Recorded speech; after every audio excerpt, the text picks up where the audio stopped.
I've crashed on Atropos. I survived, but Helios did not. Suit status operational, but my sidearm is missing. I'm leaving comms open.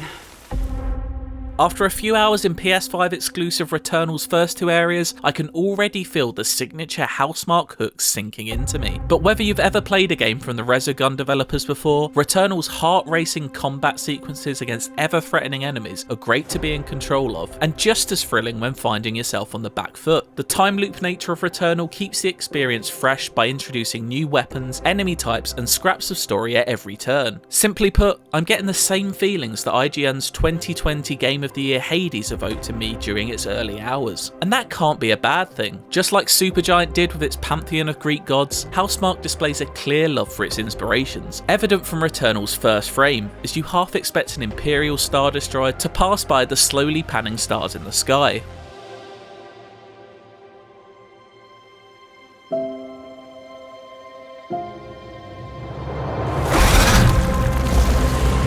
From that moment on though, it's easy to spot which sci-fi series has stamped the most impact on Returnal. Love for the Alien films is as clear as those stars in the sky of Returnal's opening, whether that be the Xeno-like creatures you fight, glowing green console screens, or Promethean architecture that registers high on the HR Giga counter. The first area I explored is a dark, wet, unwelcome part of Atropos, incidentally the same name as one of the Greek goddesses of fate and destiny, an alien planet littered with ruins and echoes of a lost civilization. It's hard not to think of James Cameron's action-packed sequel Aliens when here, and that's in no small part thanks to our protagonist Celine. As a space pilot who can't escape the planet she's crash-landed on, no matter how many times she dies, it's your job to find out what's really going on here. To do that, you'll have to battle through waves and waves of enemies, bosses, and light platforming sections in order to discover or escape your fate. I won't say too much about the story just yet, not only because it's best left to discover yourself, but also because even after 3 to 4 hours of time in game, it remains largely a mystery as to what's going on Atropos. I've encountered audio logs from who knows how many of Celine's previous time loops. Returnal quickly makes it clear that the first loop you play is not Celine's first go at it. I've seen flash frames of astronauts and wheat fields, and most confusingly so far, I've spent time in a PT style suburban home in the middle of an alien planet clearing. It's moments like this that have given me welcome memories of 2019's Control, but whereas Remedy was more interested in bringing the alien and weird into our world, Housemarque is insistent on bringing recognisable elements from ours into this thoroughly alien world. Exactly as I left it. But impossible.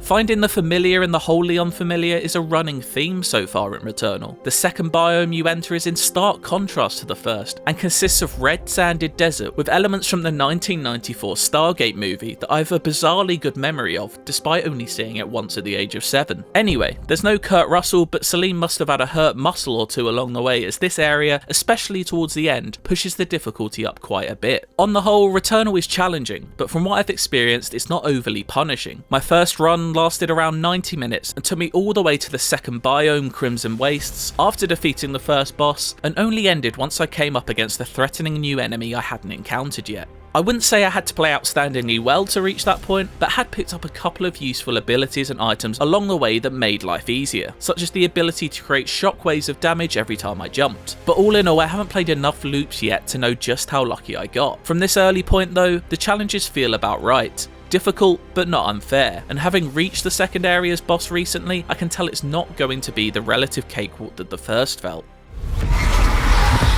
Despite all of the artistic inspirations on the show, Returnal is still very much a Housemarque game. While not a twin-stick arcade shooter, and instead opting for a third-person trigger-pull shooting style, the DNA of favourites such as Super Stardust HD and Resogun remains. Not only in the variety of weapons you wield, but in the enemy design too. Alien creatures will fire spiral patterns of projectiles your way that need to be danced around and dashed out of the way of, while lines of neon death spheres require a well-timed jump to avoid. It's like playing a dynamic, fully 3D version of Space Invaders, albeit with you, ironically, playing the invader of this space in this case. Enemies may have fun flurries of attacks up their sleeves, but Celine also has a highly enjoyable arsenal of weapons to play with too. They feel great to shoot with, and at first appear to be fairly standard guns. A semi-auto pistol, carbine rifle, shotgun and so on, but it's the alternate fire options on them that make them really fun. These range from shield bursting beams to homing rockets that, despite being on a short cooldown, really take Returnal's combat to the next level. They're also the best use of the PS5 DualSense controller's adaptive triggers that I've experienced yet,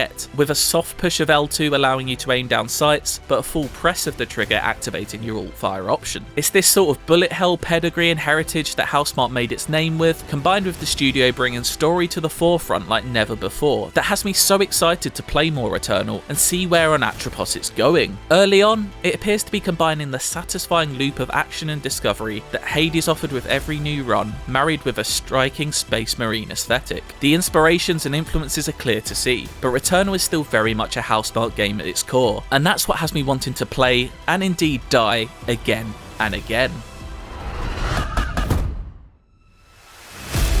For more, why not check out the opening minutes of the game, and for everything else Returnal, stick with IGN.